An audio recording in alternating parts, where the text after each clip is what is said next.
17वा संदेश, बाबांचा संदेश. संत आपल्याला भरपूर भरभरून देऊ पाहतात, पण ते घेण्याची आपली पात्रता कमी पडते. संत जे देतात ते घेण्याची क्षमता विकसित झाली पाहिजे. त्यासाठी संतांच्या विचाराचं मनन झालं पाहिजे. सद्गुरूंनी दिलेले विचार फार महत्वाचे असतात. कदाचित ते समजायला वेळ लागेल. वेळेच्या आधी आणि नशिबापेक्षा जास्त काही मिळत नाही. सद्गुरू विचार सांगताना त्यांचा एकच भाव असतो, या मंडळींचा उद्धार झाला पाहिजे. पण विषय प्रयोजन कर्माचा संबंध समजून घेणारे, चांगला आणि बारीक विचार करणारे सर्वच असतात असे नाही. ऐकणाऱ्या प्रत्येकाचा भाव सारखाच असतो असे नाही. म्हणून सर्वांचा उद्धार होतो असे म्हणता येणार नाही. चंद्रकांत मणी चंद्रप्रकाशात पाजरतो, तसे सद्गुरूंच्या विचाराने निष्ठावंत गुरुभक्तात भक्तिरसाचा पाजर सुटतो. सद्गुरूंनी रागाने बोलले तरी गुरुभक्ताला गुरुबद्दल अधिक प्रेम निर्माण होते. हे निष्ठावंत साधकाचे लक्षण आहे. अशा साधकाला माऊलींनी सुमनाचा, शुद्धमतीचा, निरहंकारी, प्रेमळ गुरुभक्त म्हटले आहे. अशा भक्ताला सद्गुरू नेहमीच अत्यंत गुह्य ज्ञान विज्ञानासह सांगत असतात. वेद, उपनिषदे, उत्तरमीमांसा हे संस्कृत मध्ये आहेत. संस्कृत सर्वांना येतच किंवा कळतच असे नाही. चोखोबा, गोरोबा, जनाबाई, सावतामाळी, तुकाराम महाराज यांना संस्कृत येत होतं का?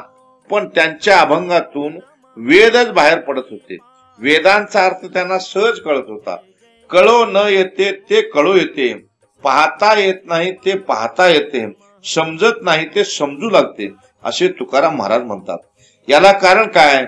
तर ते सद्गुरूंचे भजन करत होते.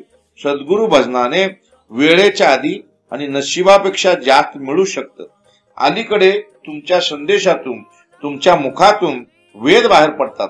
वेदांना जे सांगायचे आहे तेच तुमच्या संदेशातून बाहेर पडतं. तुम्ही जे सांगताय तेच वेदांना सांगायचं आहे. संतांच्या अभंगातून वेद प्रगट होतात, तसे तुमच्या संदेशातून सुद्धा वेद बाहेर पडत आहेत. याला कारण काय? तर तुम्ही नित्य नियमित अनन्य भावाने सद्गुरू भजन करताय. सद्गुरू भजनाची प्रचिती तुम्हाला येत आहे. सद्गुरू भजनाची प्रचिती आली नाही असे म्हणणारा कोण आहे का? सूक्ष्म विचार केला तर प्रत्येकाला प्रचिती आली आहे. 18वा संदेश, बाबांचा संदेश. शास्त्राज्ञा, भगवत आज्ञा त्याच्याहून गुरु आज्ञा श्रेष्ठ आहे. गुरु आज्ञेचे पालन करताना शास्त्राज्ञा किंवा भगवत आज्ञेचे उल्लंघन झालं तरी काही दोष लागत नाही. एवढे गुरु आज्ञेच्या पालनाला महत्व आहे असं शास्त्र सांगतं. गुरु जर आपल्या शिष्याशी आतताईपणाने वागत असेल, ईश्वराशी बैमानी करत असेल, तत्वापेक्षा स्वतःला श्रेष्ठ म्हणत असेल, तर शिष्याला अशा गुरुची गुरु आज्ञा मोडायची वेळ आली तर ती सुद्धा मोडण्यात काही दोष लागत नाही असंही शास्त्र सांगतं. विठ्ठलपंतांनी शास्त्राज्ञेचे उल्लंघन करून गुरु आज्ञा प्रमाण मानले. निळोबाने भगवत आज्ञेचे उल्लंघन करून गुरु आज्ञा प्रमाण मानली. बळीराजाने दान देण्यात गुरु आज्ञेचे उल्लंघन केलं तरी तो सुखरूप राहिला. 19वा संदेश, बाबांचा संदेश. एक आई पाण्यात पीठ कालवून आपल्या मुलाला रोज दूध म्हणून प्यायला द्यायची. मुलगा ते दूध म्हणून पित असे. एक दिवस तो मुलगा मित्राच्या घरी गेला असता मित्राच्या आईने आपल्या मुलाबरोबर याही मुलाला दूध प्यायला दिलं. तेव्हा त्याला दूध म्हणजे काय असतं ते समजलं. दुसऱ्या दिवशी त्या मुलग्याने आईकडे दूध मागितलं. नेहमीप्रमाणे आईने पाण्यात पीठ कालवून दूध म्हणून दिलं. तेव्हा तो मुलगा म्हणाला, पाण्यात पीठ कालवलेले दूध नको, खरं दूध दे. तेव्हा आई म्हणते, खरं दूध प्यायचं तुझ्या नशिबात नाही, मी कुठून देऊ? तात्पर्य, खरं दूध मिळण्यास नशीब लागतं, उचित कळायला भाग्य लागतं असे तुकाराम महाराज म्हणतात. जालंधरला मारण्यासाठी श्री शंकराने क्रोधावस्थेत असलेला सिंहमुखी माणूस निर्माण केला. श्री शंकराच्या आज्ञेप्रमाणे त्या माणसाने जालंधरसह सर्व राक्षसांना मारून खाऊन सर्व राक्षस संपवले, तरी याची भूक क्षमेना. तेव्हा शंकराने सांगितलं, तुझं शरीर तूच खाऊन टाक. तेव्हा त्या माणसाने आपलेच शरीर खाऊन स्वतःला संपवलं. तसं अज्ञान संपवण्यासाठी ज्ञान करून घ्यायचं. अज्ञान संपलं की ज्ञान सुद्धा संपवून टाकायचं. अज्ञानासह ज्ञान सुद्धा निघून गेलंय त्याच्याकडून भक्ती व्हायला लागते. ज्याच्याकडून भक्ती व्हायला लागते त्याच्याकडूनच नित्य नियमित अनन्य भावाने सद्गुरु भजन व्हायला लागतं. 20वा संदेश, बाबांचा संदेश.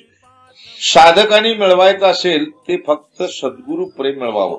स्वतःपासून निर्माण झालेली सावली अंधार पडल्यावर ती सुद्धा आपल्याला सोडून जाते. तसं वेळ पडल्यावर आपली म्हणून समजणारी प्रेमाची माणसं सुद्धा आपल्याला सोडून जातात. तसं सद्गुरु प्रेम नाही. सद्गुरु प्रेम कोणत्याही प्रसंगी आपल्याला नेहमी आनंद देत राहतं. सद्गुरु प्रेम कधीच धोका देत नाही. 21वा संदेश, बाबांचा संदेश. नाम आहे तेथे ज्ञान आहे, कारण ज्ञानाला नामाची संगत आवडते. नाम आणि ज्ञान एकत्र येतात तेव्हा भक्तीला सुरुवात होते. भक्तीत ज्ञान म्हणून शिल्लक राहत नाही. भक्तीत कोणत्याही धंद्याची अडचण येत नाही. कबीराला शेले विणण्यात अडचण आली नाही किंवा सज्जन कसाईला मांस विकण्यात अडचण आली नाही. सावता माळीना मळा पिकवण्यात अडचण आली नाही. तसं ईश्वर प्रेमासाठी तुम्हाला कोणता धंदा अडवा येणार नाही. देव आणि भक्त यांच्या प्रेमात देव मानवी स्वरूपात येतो आणि भक्ताला योग्य मार्गदर्शन करत असतो. ज्ञान प्राप्तीसाठी अगोदर त्याग करावा लागतो. सद्गुरु कृपेने नाम प्राप्तीसाठी अगोदर कोणत्याही त्यागाची गरज नसते. नाम मिळाल्यानंतर सद्गुरु कृपेने त्याग भावना आपोआप जागृत होते. जसजशी त्याग भावना जागृत होत जाते तशी भक्ती सुरू होऊन भक्तीत वाढ होत जाते. भक्तीची परिसीमा गाठली जाते तेव्हा भक्ताचा योगक्षम देव चालवत असतो. भगवत भक्तीत जय आणि पराजय किंवा सुख दुःख हा भाव सुद्धा शिल्लक राहत नाही. फक्त भगवंताचे भजनच प्रिय वाटतं. धनसंपत्तीत आनंद नाही, राजवैभवात आनंद नाही, सत्तेत आनंद नाही, तर इतर फालतू व्हिडिओ पाहण्यात आनंद नाही. तो आनंद फक्त भगवत प्रेमात आहे. बाळाला लागलेली भूक बाळाला समजत नाही, ती आईला समजते. तसं भक्ताला काय पाहिजे ते देवाला समजतं. जेथे नाम आणि ज्ञान एकत्र असतात तेव्हा तो भाग अत्यंत पवित्र होतो. भक्ताचा भाव पाहून नाम आणि ज्ञान एकत्र येऊन तो भाग पवित्र होतो आणि भक्ताचे मनोरथ पूर्ण करतो. नामदेव आणि ज्ञानदेव एकत्र येऊन पंजाबला जाऊन तो भाग पवित्र केला. 22वा संदेश, बाबांचा संदेश. सद्गुरु सच्चिदानंद श्रीपाद बाबांच्या प्रत्येक साधकाचा विरह वाढत चाललाय. सगळे विरहिणी झालेत. प्रत्येकाला वाटतंय आपण भेटून गळामिट्टी आलिंगन देऊन बाबांच्या कुशीत जाऊन राहावं. हे असं वाटणं साहजिक आहे. पण बाबांनी आम्हाला आपली कुशी दाखवून दिली आहे. त्यांनी दिलेलं कार्य हीच त्यांची कुशी आहे. त्यांच्या कार्यात जो आनंद आहे तोच आनंद त्यांच्या कुशीत आहे. बाबांच्या कुशीचा आनंद हा तुमच्या हक्काचा आहे. तो आता तुम्ही केव्हाही घेऊ शकता. पण त्यांचे कार्य करण्याचा आनंद नंतर मिळणार नाही. हा दुर्लभ आणि घबाड योग आहे. हे आध्यात्मिक सिद्धीचे परमोच्च शिखर आहे. जे बाबांच्या या कार्यात तन मन धनाने समर्पित झाले आहेत त्यांनी भक्तीचे परमोच्च शिखर गाठलेले आहे. नेताजी सुभाषचंद्र बोस यांनी आझाद हिंद सेना तयार केली. त्यावेळी सभेत लोकांना आव्हान केलं, आझाद हिंद सेना तयार केली आहे, ती पोचण्यासाठी मला पैशाची गरज आहे. मी आर्थिक मदतीचं आव्हान करतो असे म्हणून लोकांसमोर उभा राहिले. तेव्हा लोकांनी भरभरून मदत केली. काही महिलांनी तर अंगावरचे सोन्याचे दागिने विकून आझाद हिंद सेनेला मदत केली. प्रत्येकाचा भाव एकच होता, आपला देश स्वतंत्र झाला पाहिजे, देश स्वतंत्र झाला पाहिजे. ही तीव्र भावना प्रत्येकात जागृत झाली. या सर्वांच्या तीव्र भावनेने आपल्या देशाला स्वातंत्र्य मिळालं. तसं आता बाबांचं कार्य करण्याची तीव्र भावना आपल्या प्रत्येकात निर्माण झाली आहे आणि ती तीव्रता प्रत्येकात वाढत आहे. याची प्रचिती सर्वांना आली आहे. या तीव्रतेला आता शेवट नसणार. ऐकणे आणि पाहणे यात 4 बोटाचं अंतर आहे. कानाने जे ऐकतो ते डोळ्यांनी पाहिल्याशिवाय अनुभव आला असे म्हणत नाही. पण आता तुमचं कान आणि डोळे एकच झालेत. तुम्ही कानाने जे ऐकता तेच तुमच्या डोळ्यांना दिसू लागलंय आणि डोळ्यांना जे दिसतंय तेच कानाने ऐकू लागलाय.